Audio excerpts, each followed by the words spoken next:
जो कला है, जो कलाकृतियाँ हैं, वो हमेशा कुछ ना कुछ आपको इस प्रकार का कहेंगी, और ये सबके लिए नहीं होता कि उसको समझ पाएँ, उसकी गहराई को समझ पाएँ। देखिए, बहुत पैनी बुद्धि आपको लेनी पड़ेगी यहाँ पर। एक sharpness and A cuteness of the mind should be applied towards seeing what is obscene and what is not obscene.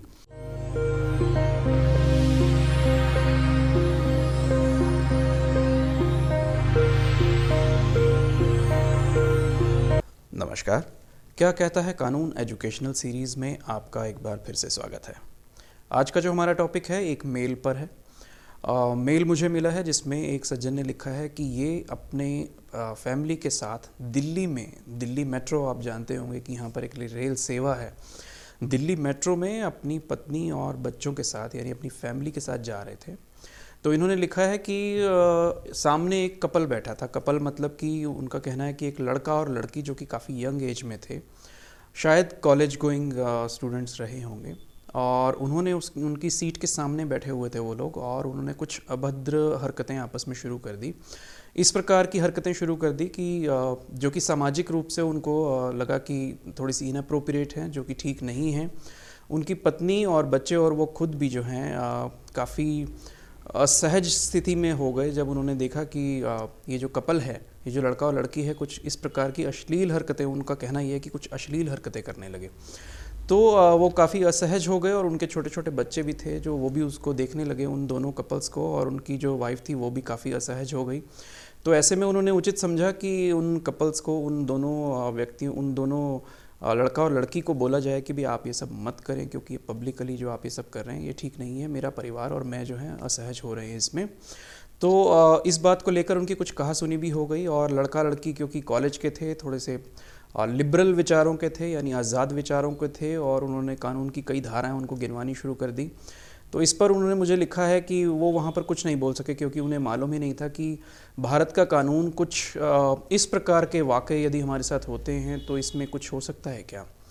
तो मैंने सोचा कि क्यों ना इस पे वीडियो बनाया जाए और आप लोगों के साथ शेयर किया जाए। ये जो लॉ है ऑब्सीनिटी पे, यानी कि अश्लीलता पे जो है, भारत में बिल्कुल इसका लॉ है। लेकिन अब यहाँ जो प्रश्न उठता है वो ये है कि जो वर्ड है अश्लील, यानी कि ऑब्सीनिटी इन पब्लिक, यानी समाज में सबके सामने अश्लीलता दिखाना जो है, ये इसकी डिग्री कौन डिफ़ाइन करेगा, इसकी वैल्यूएशन कौन करेगा, इसको एवेल्यूएट कौन करेगा कि कौन सा कृत्य जो है आपका, कौन सा एक्ट जो है वो अश्लील है। तो चलिए आपकी जानकारी के लिए बता दूं कि ये समस्या कोई आज की नहीं है, ये समस्या बहुत पुरानी है। तो ले चलता हूँ आपको करीब 150 साल पहले। लॉर्ड कैम्पबेल, ब्रिटिश राज में आपने सुना होगा, लॉर्ड कैम्पबेल हुआ करते थे, और ये एक ऑब्सीन प्रोहिबिशन एक्ट 1857 लेकर आए थे, जिसको लॉर्ड कैम्पबेल एक्ट के नाम से जाना जाता है। तो ये ब्रिटेन में बहुत चर्चा में रहा था। इसके दौरान जो है ऑब्सीनिटी या न्यूडिटी आप कह लीजिए कि सामाजिक अश्लीलता के ऊपर एक कानून बना था, और उसी के बाद से ये जो चीज़ें जो हैं रेगुलराइज करने की इस ऑब्सीनिटी को चलती आ रही हैं। लेकिन समस्या ज्यों की त्यों है कि आप किस कृत्य को ऑब्सीनिटी मानेंगे, किस कृत्य को आप अश्लीलता मानेंगे, किसको नहीं मानेंगे। क्योंकि अश्लीलता सिर्फ मुझे लगता है कि जैसा कहा जाता है कि देखने वाले की नज़रों में होती है। It is the eye which perceives obscenity. जो ऑब्सीनिटी है यानी अश्लीलता जो है वो देखने वाले की नज़रों में है। कोई भी व्यक्ति किसी चीज़ को किस प्रकार से देखता है, किसी कृत्य को या किसी दृश्य को या किसी ध्वनि को वो किस प्रकार से सुनता है, उसके मन में क्या चल रहा है, ये एक बहुत ही, मैं कहूँगा कि ये it's a very relative subject matter. ये हर व्यक्ति से व्यक्ति जो है वो भिन्न होगा, हर व्यक्ति के नज़रिए के हिसाब से ऑब्सीनिटी या न्यूडिटी आप जिसको कह सकते हैं वो अलग अलग हो सकती है। तो समस्या जो है वो ज्यों की त्यों रहती है कि इस ऑब्सीनिटी को नापा कैसे जाए।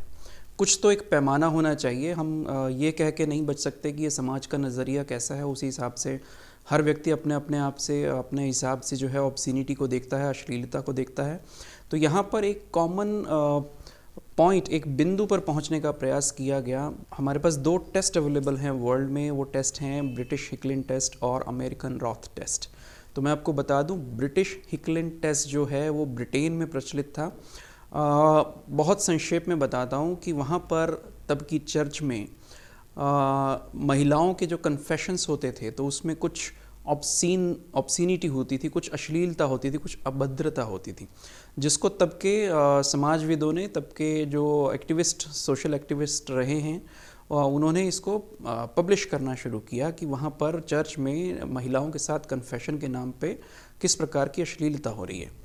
तो वो जो मटेरियल था, जो पब्लिकेशन वाला मटेरियल था, वो सर्कुलेट किया गया, जिसको कि ब्रिटिश कोर्ट में चैलेंज किया गया और बेंजामिन हिकलिन जो थे उनके पास ये केस आया और उन्होंने ये वर्डिक्ट दिया था, उन्होंने ये एक सॉल्यूशन दिया था कि किसी भी पब्लिकेशन का पार्ट यदि न्यूडिटी ऑब्ससीनिटी से भरा है या उसमें कहीं टच है तो पूरा का पूरा जो साहित्य है या पूरा का पूरा जो मटेरियल है उसको डिस्ट्रॉय कर दिया जाए, उसको खोजा जाए, उसको डिस्ट्रॉय किया जाए और वो पूरा मटेरियल जो है ऑब्ससीनिटी के दायरे में लेकर आया जाए।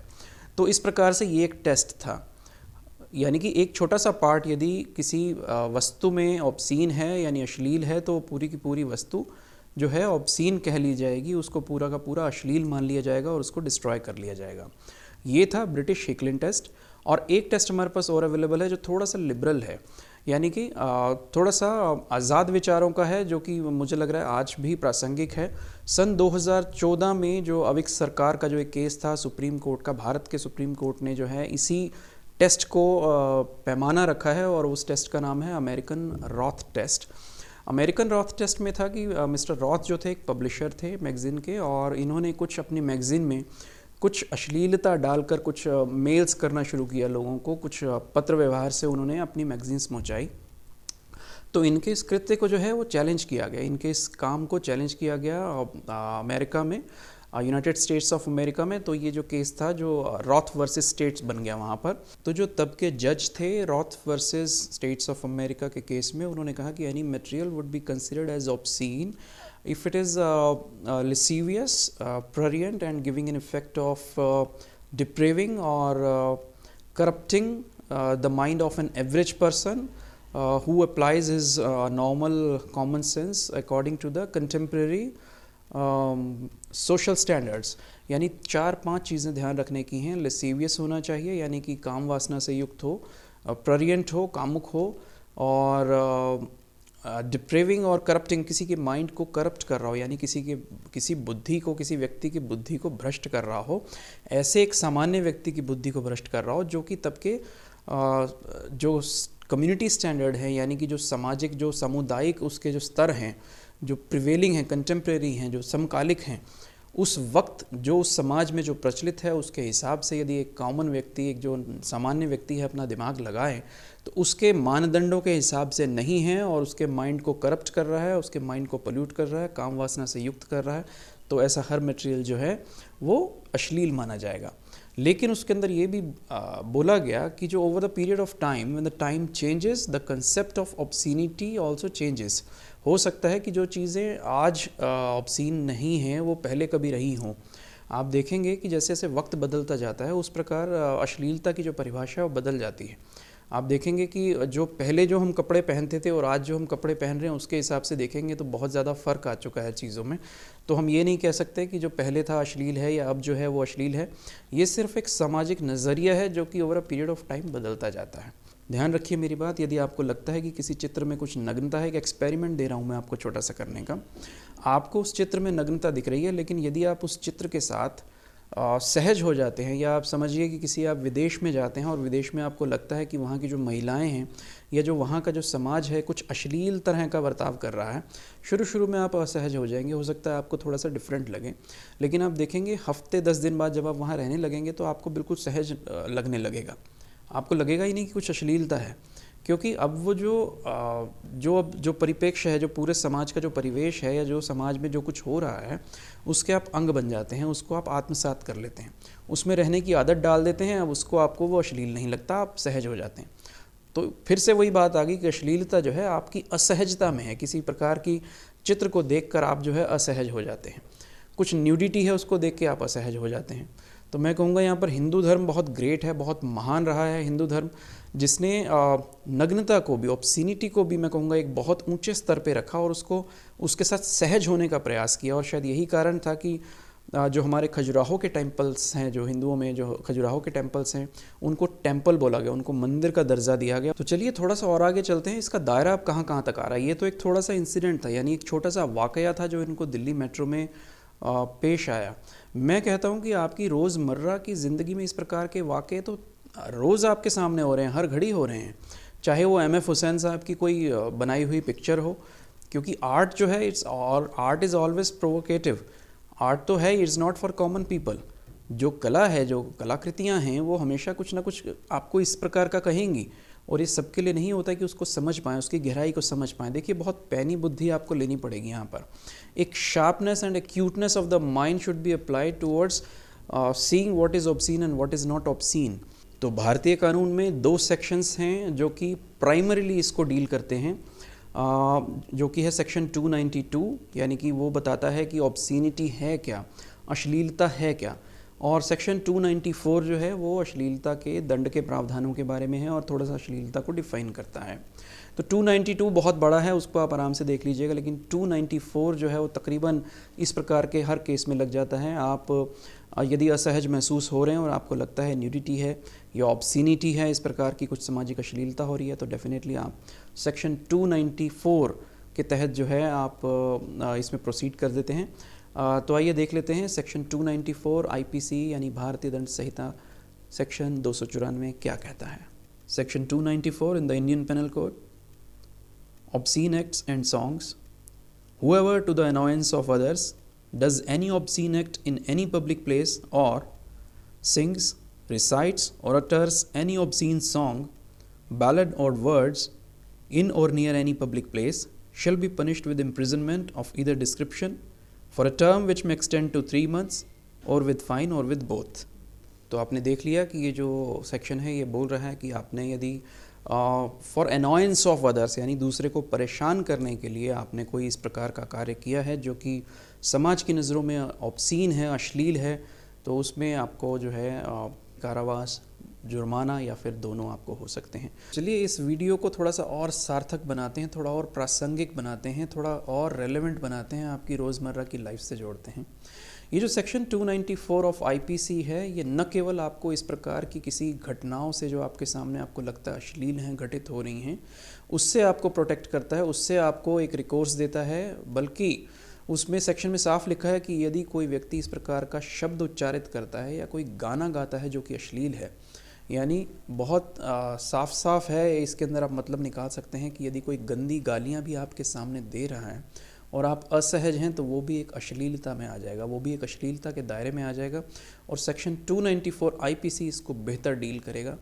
तो ऐसे सभी व्यक्ति जो कि इस प्रकार से गंदी भाषा का, गंदी गालियों का प्रयोग करते हैं जो कि अश्लील हैं, तो वो सावधान हो जाएं, उनके लिए खतरे की घंटी है। और ये वीडियो आप अच्छे से देख लीजिए, अपने अधिकारों को जानेंगे तो ये छोटी छोटी बातों में जो आपको लगता है, जो छोटी छोटी घटनाएँ आपके जो जीवन में होती हैं, उससे आपको पता चल जाएगा कि आप कौन से कानून के तहत आपको इसमें प्रोटेक्शन मिल रहा है, या आप पर कौन सा कानून लगने वाला है, या आपके कौन से अधिकार हैं, या आपका कौन सा अपराध हो रहा है। यहाँ पर छोटा छोटा अपराध हो रहा है लेकिन आपको पता ही नहीं चलता, और कुछ छोटे छोटे अधिकारों का आपका हनन हो रहा है, वो भी आपको पता नहीं चलता। तो आप ऐसी किसी भी स्थिति में जिसमें आप असहज हैं, रहने के लिए मजबूर नहीं हैं, भारतीय कानून आपको पूरा संरक्षण देता है। किसी भी प्रकार की इस तरह से अश्लीलता यदि दृश्य के द्वारा हो रही हो, यदि बोलने के द्वारा हो रही हो, तो भी आपको भारतीय कानून अंडर सेक्शन 294 आईपीसी पूरा संरक्षण है, पूरा आपको रिकोर्स है। आप पुलिस के पास साक्ष्य के साथ जा सकते हैं और आपकी जो है सुनवाई जो है वो ज़रूर हो जाएगी। देखिए, इस वीडियो के मर्म को समझने के लिए थोड़ी सी आपकी तीक्ष्ण बुद्धि चाहिए, थोड़ा सा एक्यूटनेस ऑफ माइंड चाहिए, और थोड़ा सा आपको समझना होगा चीज़ों को। You have to read between the lines, आपको बहुत क्लोजली देखना होगा कि मैं यहाँ पर वीडियो में कहना क्या चाह रहा हूँ आपको। ऑब्सीनिटी या अश्लीलता जो है ये आपकी नज़रों का भ्रम है, या आपके देखने के नज़रिए पर डिपेंड करता है, जिसको अमेरिकन रॉथ केस में भी जो है सुप्रीम कोर्ट ने यहाँ पर सही ठहराया है। तो मैं आशा करता हूँ जिन सज्जन ने मुझे मेल लिखा था उनके सवालों का जवाब मिल गया होगा। और मैं फिर कहता हूँ, यदि वाकई कोई इस प्रकार की असहज स्थिति में आप फंस जाते हैं जहाँ आपको लगता है कि ये तो बहुत ज़्यादा हो रहा है, तो आप डेफिनेटली वीडियो बना लें, कुछ पिक्चर्स खींचना चाहें तो खींच लें, और बोलें इसके अंदर कि आप ये चीज़ बंद कीजिए, या मैं असहज हो रहा हूँ, ऐसे बिना बताए आप पिक्चर खींचेंगे, वीडियो बनाएंगे, तो वो जो है आपके ऊपर भी कई सेक्शंस लगने वाले हैं, ये मैं आपको पहले बता रहा हूँ। उसके बारे में वीडियो फिर कभी बना दूंगा। तो इस प्रकार से आप उनको पॉइंट आउट करते हुए ये वीडियो बना सकते हैं कि आप इस प्रकार का आचरण न करें, जो कि सामाजिक रूप से हमें स्वीकार नहीं है। तो इसके बाद तब भी आप यहाँ पे जज नहीं हैं, आप जो चीज़ों को है कोर्ट में लेके जाएंगे, वो जो जज बैठे हैं वो इस बात का फैसला करेंगे कि ये जो कृत्य है या जो ये काम ये जो कर रहे हैं, जिस प्रकार का आचरण है समाज में, वो वाकई अश्लीलता की हदों में आता है या अश्लीलता नहीं है, या आपके सोचने में फ़र्क है। तो बहुत सावधान रहें इस प्रकार से इन चीज़ों को हैंडल करते हुए, क्योंकि ये चीज़ें जो हैं थोड़ी नहीं रहेंगी, ये चीज़ें फिर बढ़ जाएंगी। और यहाँ पर आर्टिकल 19 का जो हवाला दिया जाता है कि जो फ्रीडम ऑफ स्पीच है, फ्रीडम ऑफ एक्सप्रेशन है, तो मैं कहूँगा कि भारत का संविधान कहीं पे भी ये नहीं कहता कि जो आपका आर्टिकल 19 फ्रीडम ऑफ एक्सप्रेशन है वो एब्सोल्यूट है। एब्सोल्यूट मतलब कि वो कंडीशनल है, एब्सोल्यूट मतलब कि नॉन कंडीशनल नहीं है, वो कंडीशनल है। ये आपके पास खुला एकदम से नहीं दे दिया कि आप कुछ भी बोलिए, कुछ भी करिए, आपकी मर्ज़ी है। हो सकता है कल आप कपड़े बिना पहने ही बीच पर घूमने लग जाएं और कहें कि मुझे अभिव्यक्ति की आज़ादी है, विचारों की स्वतंत्रता है, मैं कुछ भी कर सकता हूं। तो जी नहीं, ऐसा नहीं है। आप ज़रूर कानून के दायरे में बंधे हैं। सेक्शन 292 एंड सेक्शन 294 जो है इसमें बेहतर आपसे डील करेगा। देखिए, परेशानी यही है कि यदि हम किसी एक नज़रिए को अगर बदलेंगे नहीं, या उसके बारे में खुल के बात नहीं करेंगे, उसको खुल के अपनाएंगे नहीं, तब तक वो ऑब्सीनिटी ही रहेगी। जब तक अश्लीलता को हम एक जामा नहीं पहना देते, जब तक उसको हम समाज के साथ उसको जोड़ नहीं देते, जैसे कि हिंदू धर्म में किया गया था, अश्लीलता को अश्लीलता माना ही नहीं गया, उसको बहुत ऊंचा रख दिया गया, उसको प्रतिष्ठित कर दिया गया, मतलब उसके लिए रिस्पेक्ट ले आए, उसको प्रतिष्ठा दी, उसको सम्मान दिया गया और उसको जगह दी मंदिरों में। तो वो अश्लीलता अब अश्लीलता नहीं रहेगी, वो समाज का एक हिस्सा बन गई, जिससे जो व्यक्ति है कामुक विचारों से और काम वासना से मुक्त हो सका। उससे मुक्त होने का तरीका ही यही है। यदि आप छुपा छुपा के किसी चीज़ को रखेंगे, कुछ छुपाएंगे, कुछ हटाएंगे, कुछ दिखाएंगे, वो तो कामुकता बढ़ती जाएगी। तो जो वासना है वो वासना उसी की होती है जो आपको प्राप्त नहीं है, अप्राप्य की वासना है। जब कोई चीज़ प्राप्त हो जाती है तो वहाँ से वासना खत्म हो जाती है। बहुत छोटा सा एग्जाम्पल आपको मैं दे रहा हूँ, फिर से कहता हूँ, धर्म में मत जाइएगा, धर्म की कोई नई डिबेट हम यहाँ पर शुरू नहीं करने वाले। आपको एग्जाम्पल आप ही की लाइफ का देता हूँ। आप देखा होगा कि किसी पति पत्नी जो है नवविवाहित होते हैं या कोई प्रेमी प्रेमिका है, देखिए उनके बीच में कितना प्यार है, वो क्या कुछ करते हैं एक दूसरे के लिए। लेकिन जैसे ही उनका विवाह हो जाता है, विवाह होने का मतलब दोनों एक दूसरे को प्राप्त हो गए हैं। अब वो पति पत्नी हो गए हैं, दोनों एक दूसरे को प्राप्त हो गए हैं। अब आप देखेंगे कि धीरे धीरे उनके बीच का आकर्षण खत्म होता जा रहा है। अब उनका आकर्षण किसी दूसरी चीज़ पे लगने लगेगा। पत्नी का भी हो सकता है लगे किसी दूसरे पे आकर्षण, पति का भी हो सकता है दूसरे पे लगे, क्योंकि कुछ अप्राप्य है जो कि प्राप्त नहीं हुआ, उसको प्राप्त करने की लालसा है, और वही हमारी वासना है। तो ये हर जगह पर, आप पैसे में देख लीजिए, आज आपको 1 लाख मिला, कल होगा आपको 2 लाख मिलने चाहिए, परसों होगा आपको 3 लाख मिल जाते तो बहुत अच्छा है साहब, हो सकता है 10 लाख, फिर करोड़ों में बात आ जाएगी। यानी कि जो जो प्राप्त होता जा रहा है वो तो हो जा रहा है मिट्टी, और जो प्राप्त नहीं हुआ है वो अभी भी सोना है। That is appearing gold to you. जो भी मिला नहीं है वो आपको लगता है बहुत अच्छा है, जैसे मिल जाता है दैट बिकम ज़ीरो। यही है वासना का रहस्य, जो है पूरा यही है। तो यहाँ पर मैं कहूँगा कि हिंदू धर्म जो है बहुत ग्रेट रहा, जिसने कि काम वासना को प्रतिष्ठित किया। उसने वासनात्मक प्रतीकात्मक चित्रों को प्रतिष्ठित किया। और ना आपको समझ में आए तो आप अपने घर में करके देख लीजिए, 2-4 फोटोज़ अपनी इस प्रकार की जो कला के मामले में आपको लगता है कि अश्लील हैं, घर ला के टांग दीजिए। 4-5 दिन असहज महसूस करेंगे, हफ्ते 10 दिन बाद आप सहज हो जाएंगे। आपको उसमें कामुकता नहीं दिखेगी, आपको वासना नहीं दिखेगी, आपको उसमें कोई ऑब्सीनिटी नहीं दिखेगी। तो ऑब्सीनिटी आपको तब लगती है जब आप अचानक से हतप्रभ से रह जाते हैं कि ये क्या है। तो धीरे धीरे आप देखेंगे कि आपके जो विचार हैं बदल रहे हैं, समाज में एक परिवर्तन आ रहा है। तो ये परिवर्तन आपसे ही आएगा। तो आशा करता हूँ ये वीडियो आपको समझ आया होगा। आपके प्रश्नों के जवाब जो आपने मेल में लिखे थे इन सज्जन ने, वो मिल गए होंगे। और फिर से कहता हूँ कि जागरूक बनिए, जानकार बनिए, क्योंकि कानून जागे हुओं के साथ है। Law is the king of Kings and law is the mightiest of all.